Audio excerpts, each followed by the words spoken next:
Bang Bas hari ini hadir kembali di hadapan anda semua. Saksikan kami Shalang Lecture. Assalamualaikum warahmatullahi wabarakatuh. Ya salam cerah-cerah lumba madum. Jadi baik tuan subscribe channel YouTube Seramo Nangro. Baik tuan subscribe dan sila tombol lonceng dengan untuk begitu like baru komen. Ya salam cerah lun. Buat bangkan. Buat bangkan. Buat.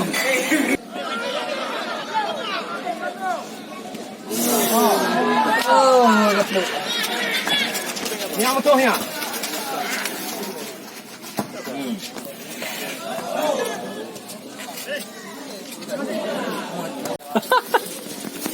Squeeze, eh?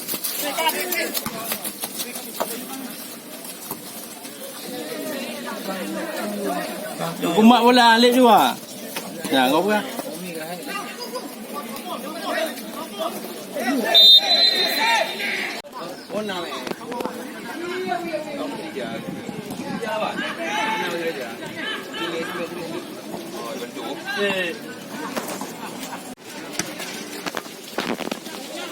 Tayo na, yung mga bakang na.